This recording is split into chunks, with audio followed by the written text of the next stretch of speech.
All right, hi guys. So sorry about the delay. We're gonna start now.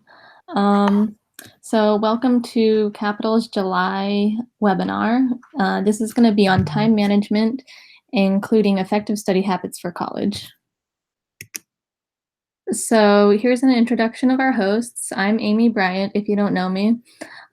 This year I am serving as your Capital MD&E chair and the Public Relations chair at UNR. And for those who don't know me, my name is Nikai Ramos, and I served as the Capital July DCM co-chair, the one that just passed right now, and I'm also the Sac City Club president for this term, and I'm continuing on from last term. So throughout this webinar, we're gonna give you tips on how to stay organized, how to make decisions, and how to reduce the stress of all of life's commitments, which can become a lot in college. So first of all, I think it's really important to know everything you're committed to, because school is one of these commitments, but really it should only be part of your life. School involves classes, schoolwork, keeping up your grades, studying, and CKI, which can include leadership roles in addition to service. And this all sounds like a lot, and you only have so much time.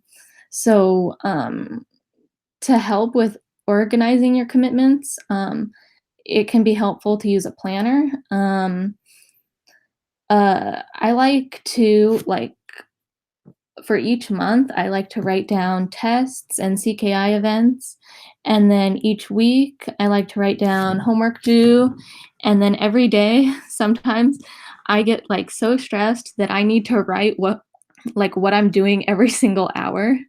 And this may be like a calendar in the form of a whiteboard where you can decorate everything, or it could be in your phone. Like sometimes if I'm really worried that I'm going to forget something, I put it in my phone and then set reminders for every 15 minutes or something, and that can help too.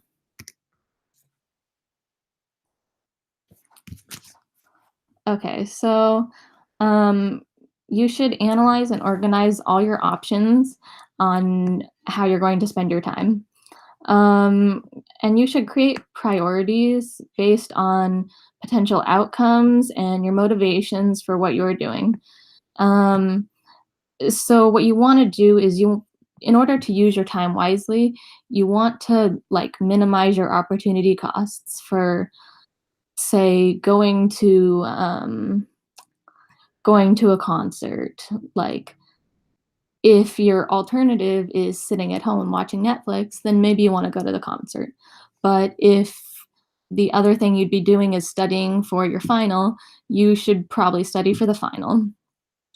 Rank your commitments by importance in short term and in long term. Like something might seem really important right now, but other things like studying for your classes can have more importance in long terms towards getting your degree and getting a good job later on in life. And people always say you should balance all your commitments, but that doesn't mean that you should give everything the same amount of time, like personal care, homework, schoolwork, work. So just make sure to know what's important for when.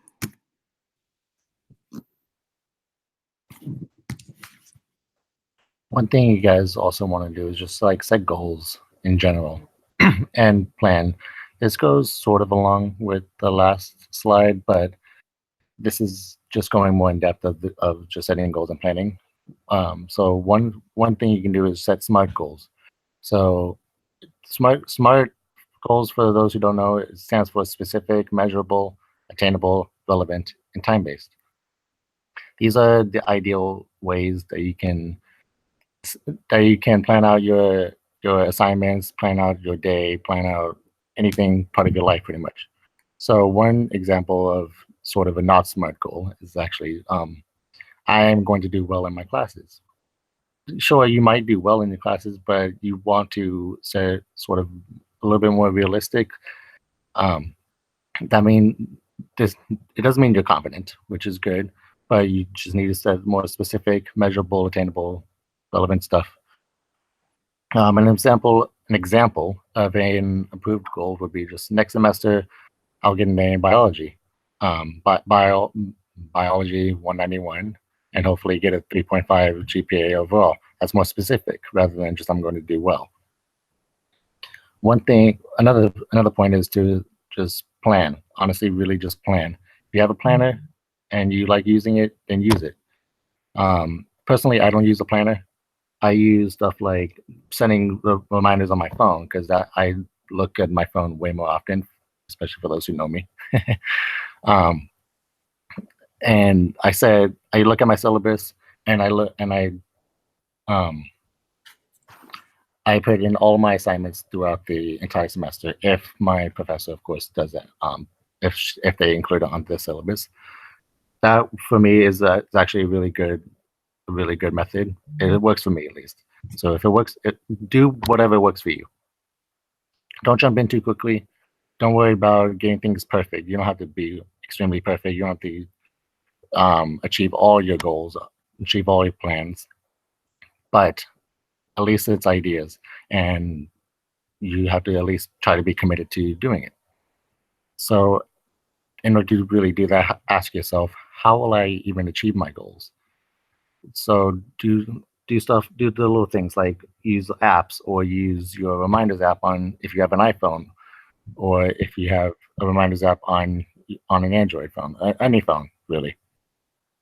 So an example could be I will study biology for about 2 hours every night and physics for 1 hour every night.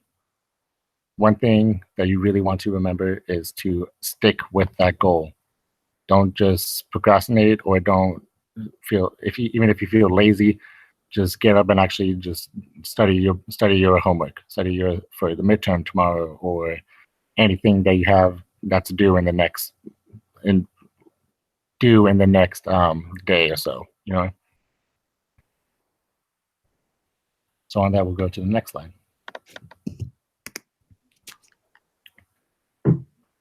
One thing that you really this is sort of a no-brainer, honestly, but more people do it.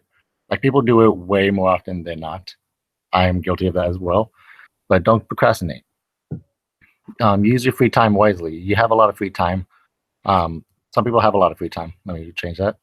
But again, use it wisely and try to plan ahead if you can. Don't just use that free time to just sit around all day watching Netflix, or sit around sleeping all day. Of course, sleeping is good for your health, but at the same time, you don't want to sleep all day and miss the entire day and miss all your responsibilities, so on and so forth. So if you have free time, use it wisely. And if you don't, that's fine. Just be productive and efficient and practice your good study habits. So find a good place to work to where you can avoid distractions. So if you get distracted working in the kitchen of your home because of family or roommates, whatever the case may be, then try to find a different place. If you work in your room and you easily fall asleep, work somewhere else. Completely close off all distractions if you can. YouTube, Netflix, social media. Put your phone on do not disturb, and so that you can really focus on your homework, on your assignments, on your studying. One thing that I actually do is I actually just usually do all my homework and my assignments in the library of my school, and I usually go to the quiet floor, which for me is the third floor. So that's actually a really good way for me to do it. Do whatever works for best for you. Take breaks, get up, walk around, check your phone if you want, have a snack. You don't have to study hard for 12 hours every day. You should take some breaks so you don't overwork yourself, of course. And if you can, multitask effectively, and also create a study plan and find what works best for you. Everybody's different. Some people have similar study habits. Some people have completely opposite study habits. So just find whatever works for you. Work with a study group if you want. Maybe it'll help you focus better. Maybe it'll help you do more work better. Then if that's the case, then go for it. Okay, and with that, multitask effectively would mean or would not mean like Netflix and homework at the same time, but it could mean like listening to music while you run or something, or studying, I don't know, while you do something else, but it's the Netflix and YouTube and social media don't go well with homework. Okay. So how Circle K can fit into your busy schedule? Because I know this is that we all have lives outside of Circle K, and yet we want to become more involved. And I think one of the great things about Circle K is that you can put as much time into it as you would like. Um, and I say we'd love for everyone to get like a lot of service hours, but we understand that you have other obligations. Um, and if you can't make it to an event, just let the event chair know in a timely manner, and they'll be okay with it. Just don't like drop out last minute. Or if you're like the event chair, you shouldn't drop out of that either. Um, and consider all the different ways that you can become involved. Say you don't have time for a board position, consider joining a committee. And also, if you do have a board position, um, having your committee help you and delegating tasks to them can really help you as a board member to have more time and not be stressed out by everything you have to do. Okay, balance is necessary. So you can't do everything at the same time. You may want to apply for a new on-campus job, and you might have you might be taking more than 17 credits, and and also Circle K might just be one of your obligations, and so you have to make decisions. Um, and yeah, we can't all be Hermione to control time. I know we all wish we could do that, but if you try to do too much, it's not going to work or may not work. One thing you should definitely do also is just take advantage of all the resources you have. So as I've said earlier, I use my library most often to just do all my homework, all my assignments, even if I don't have any assignments that's due with soon, then I do CKI work or I just hang out there, usually if I'm alone. Um, so most campuses have different resources as opposed to others, but they do have a lot of them have just several resources in general that you pay for as part of your tuition. So it's free to you, honestly. So use your tuition wisely with these resources, such as like a university tutoring center, or a math center, a writing center, health center, or even a counseling center. The counseling center, usually most people go there either if you want to talk about your classes, if you want to set up a education plan to plan out your semesters at your given school, or even if you're stressed, honestly. Counselors are there to help you. So of course, take advantage of that. Take advantage of all the resources that you have at your school, such as like a gym or just a 24-hour library if you have one. Do that. Health is very important. I want to stress that really, really much. Or sorry, I want to stress that a lot. That was terrible grammar. But goes along with balancing your work. This goes along with don't spreading yourself too thin, pretty much. You can multitask if you want, if you can, but don't overwork yourself.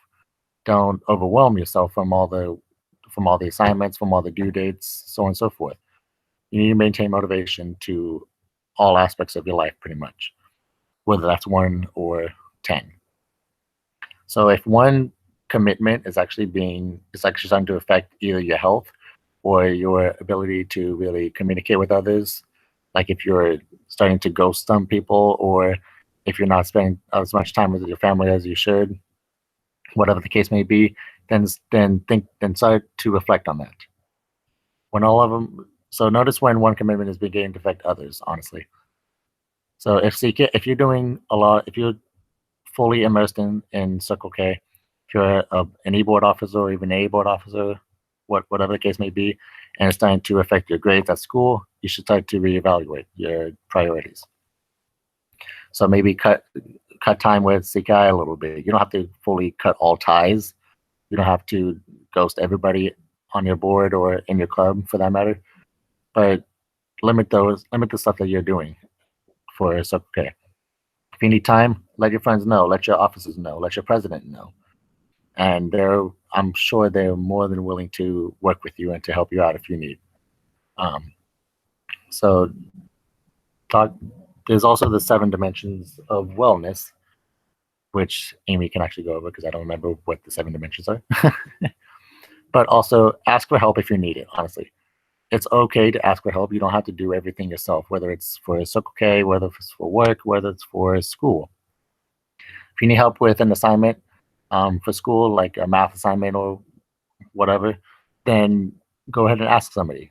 Try to, or if you need help balancing some things, ask somebody for help. Talk to somebody that you trust.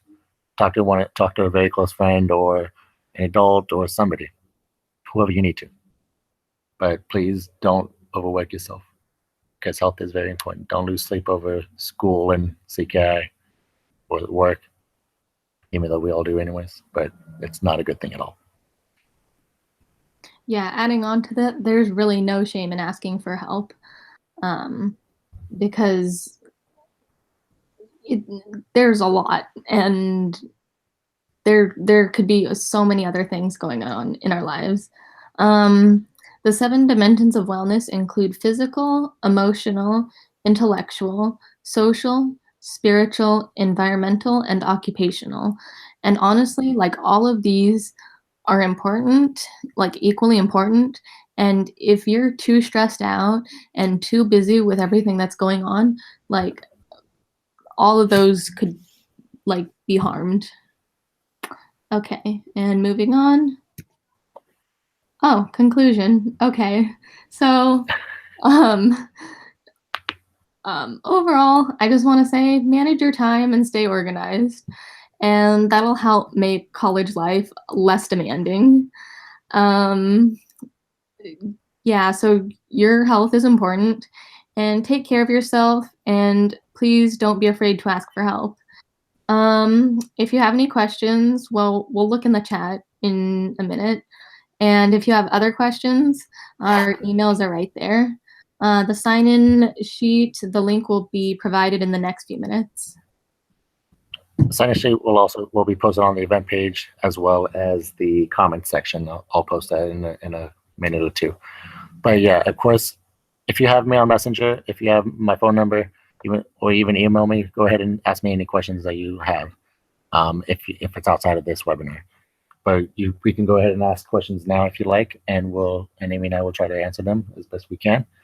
But to reiterate what Amy said and what I said earlier, just do whatever you can to manage your time wisely, stay organized, and this is to help make college a little less difficult for people, because a lot of people stress from college, and it's not really a good thing. But yeah, take care of yourself. Do what you can to take care of yourself. Don't be afraid to ask for help from anybody, not even just me and Amy. But yeah, if you have any questions right now, go ahead and ask. I'll look at the chat right now. If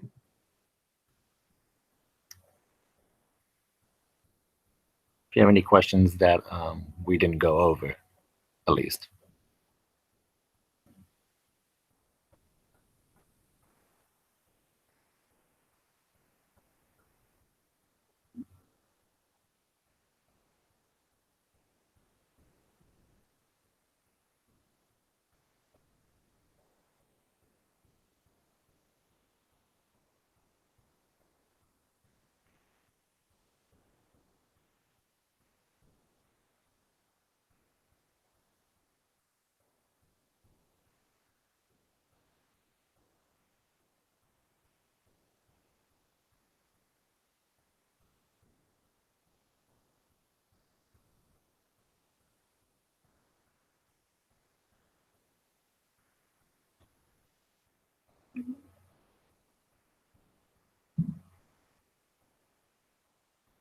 So Monica asked, what can be done to help officers time manage?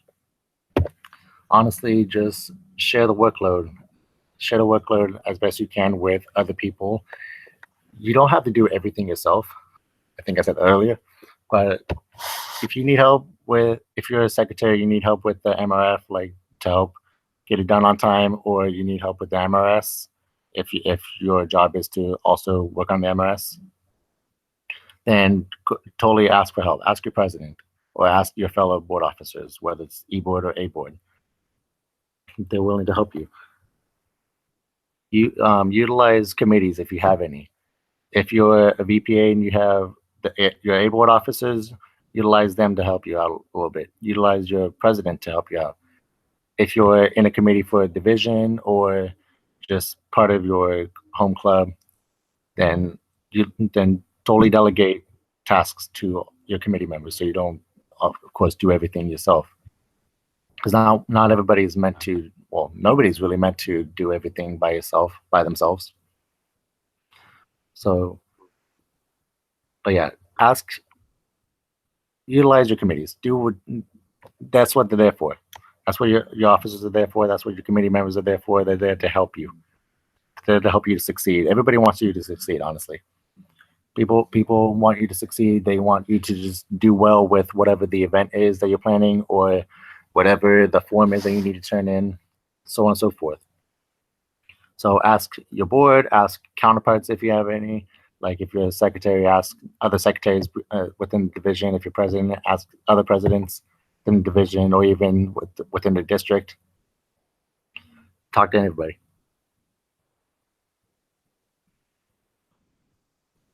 So thank you, Monica, for asking that question.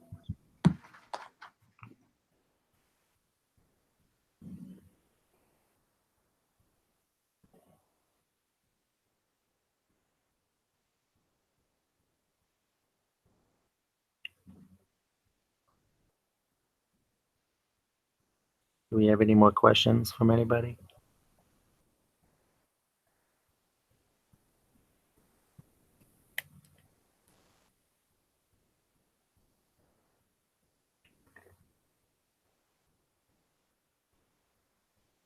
Do you have any more questions from anybody?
Okay, so one of the questions was how many hours of sleep is enough for each of us?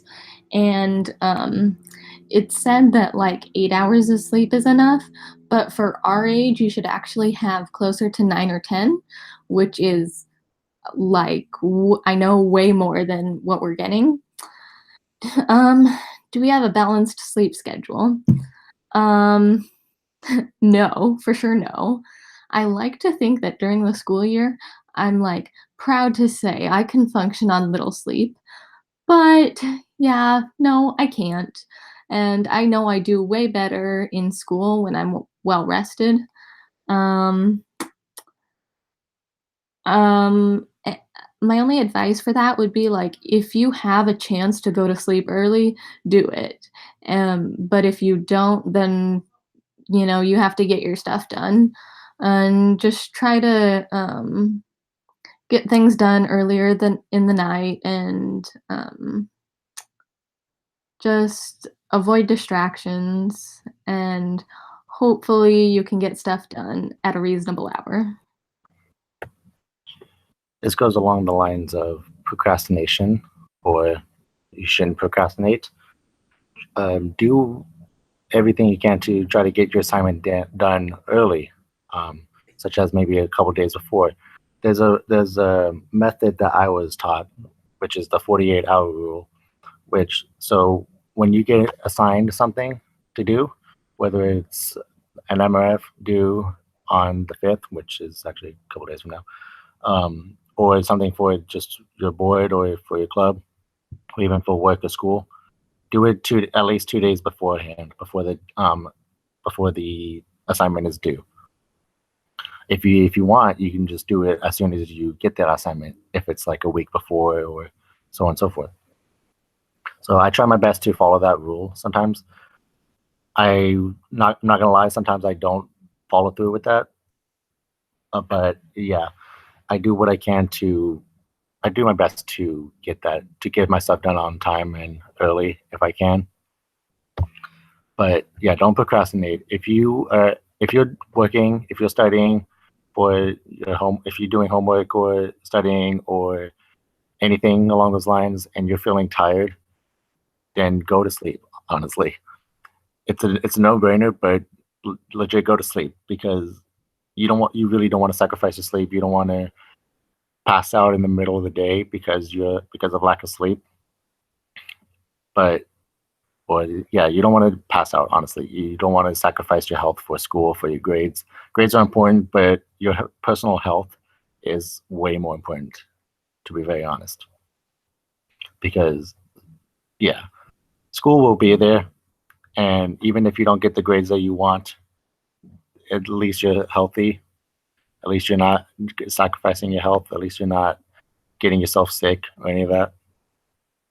So you can always retake the class if you need to. I wouldn't recommend retaking all your classes, but yeah, if the class is becoming too damaging on your health or your sleep, then try to, if you can, drop it if it's not working out for you. If your grades aren't working out, if your health isn't working out because of it, then yeah, drop it. But yeah. Yeah, for sure. Like your grades will only take you so far in life, but like you got to take care of your body because that has to last you way longer. I know y'all have other questions to ask. Any other questions?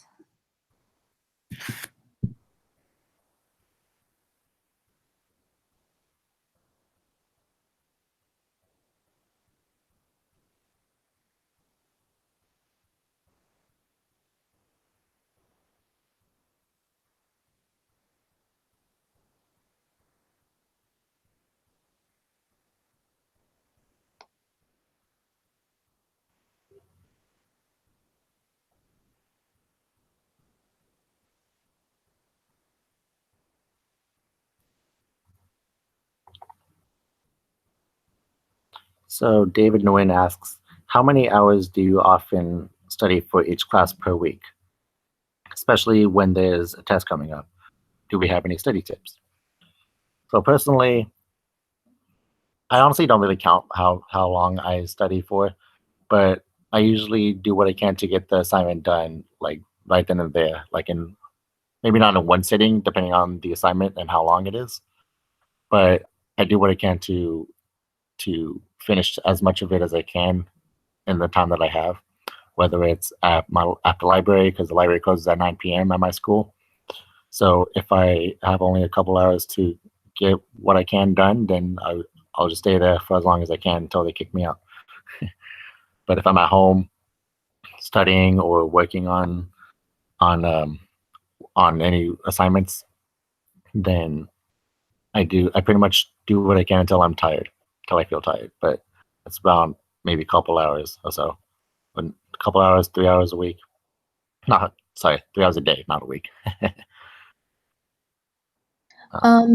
Well, if you want a guideline for that, actually, it said that for every hour of college lecture, like in class time, you should have about 2 hours at home that you're spending and per week. So if you have a 3-credit class that meets for 3 hours every week, you should be spending 9 hours outside of class on that, or like 6 to 9 hours. But I know that's not really reasonable for most of us because we have other things to do. And I think just as long as you set a good amount of time per day, so it feels like you're accomplishing something, then that's good enough.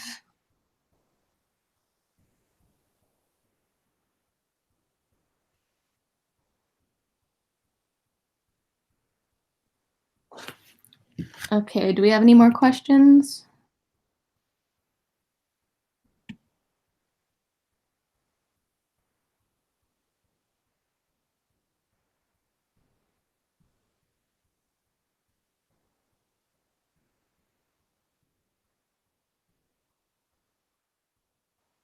So Joey Pontius actually gave a tip for himself that he usually does.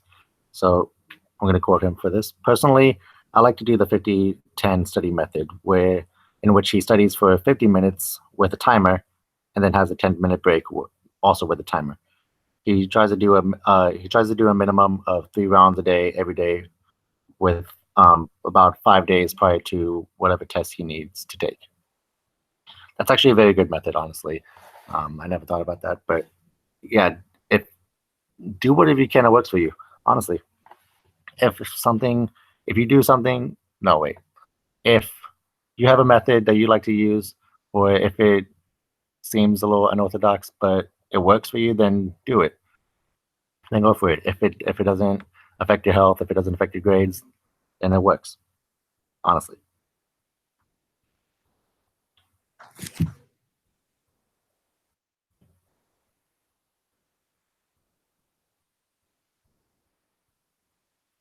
Any other questions, guys?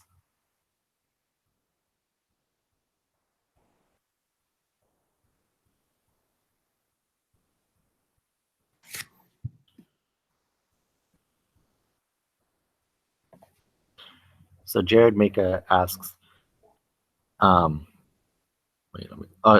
what is an ideal way to deal with people who make you carry the weight of a project, whether it's a big project or time consuming in general, other than talking to them and talking to your professor?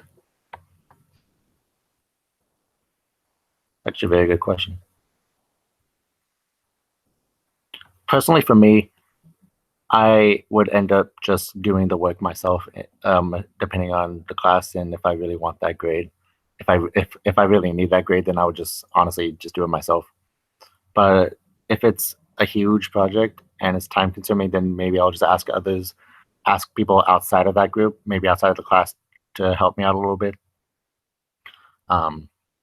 Especially if I'm under a given deadline, or if I'm under a time crunch, like a day before or 2 days before. But yeah, if you are able to do the work on your own, then I would say by all means do it. But just make sure you weigh your options for that. If you have any other options to do, then definitely do that. You have any tips, Amy? Yeah, I'd say like if talking to the other group members or partner in the project and the professor doesn't work um and you really ask them multiple times and say, look, you haven't been helping out and I really need your help to do this because this is a group project. And if you end up doing it on your own, just remember that the project or the assignment is there for a reason, which part of it is working together. But if you end up doing the work, you're going to be the one who's more prepared for the test. You're going to be the one who's more prepared for the final, or you're going to know the material better. And so it's really that person's loss. And hopefully the professor can see that you're the one who put the work into it.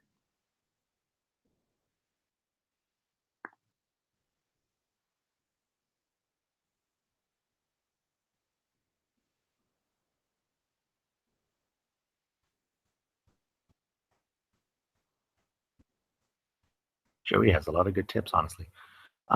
He's also said that as he's had to deal with this multiple times, considering every one of his classes includes pretty much a group project, you're either in luck because you get to choose your partners, or you are unlucky because it's just random and your professor picks for you. But do we have any other questions? We have about maybe 10 minutes left of the webinar. We'll probably do maybe 5 more minutes.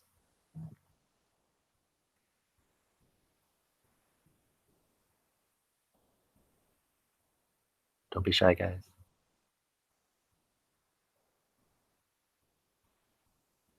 These are all very good questions, actually, by the way. So don't be afraid to ask your question. There's no dumb question, honestly. So whatever you have in your mind right now regarding the webinar, go ahead, feel free to ask us.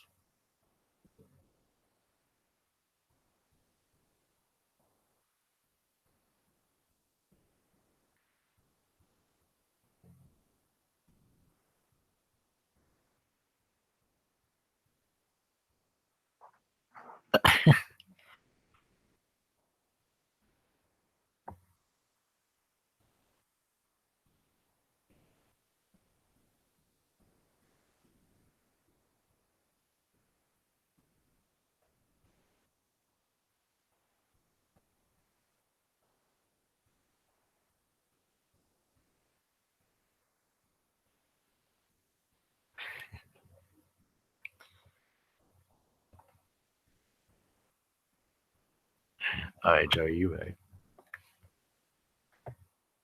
There's no dumb questions relating to this webinar.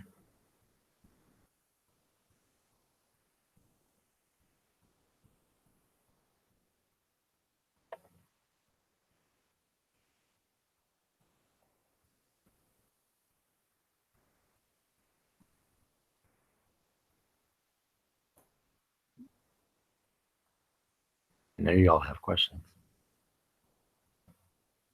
If you don't have any questions, do you guys want to share some tips that you use for yourselves, whether it comes to work or school or Circle K? Go ahead and post your tips if you want to do that.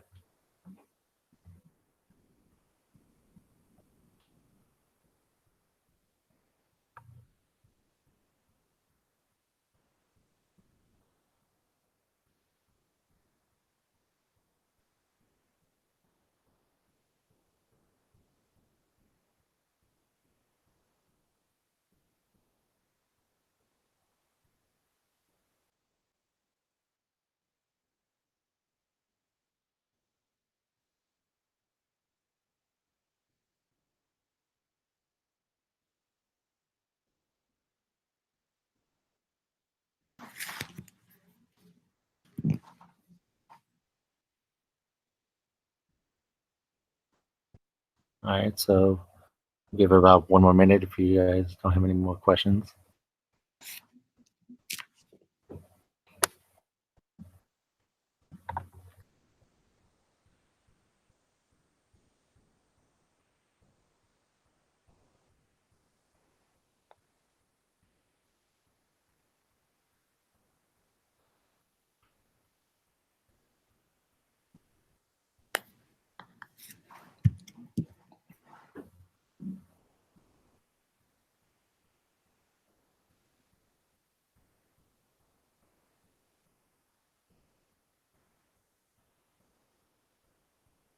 You have about 15 more seconds, and then we'll close up shop.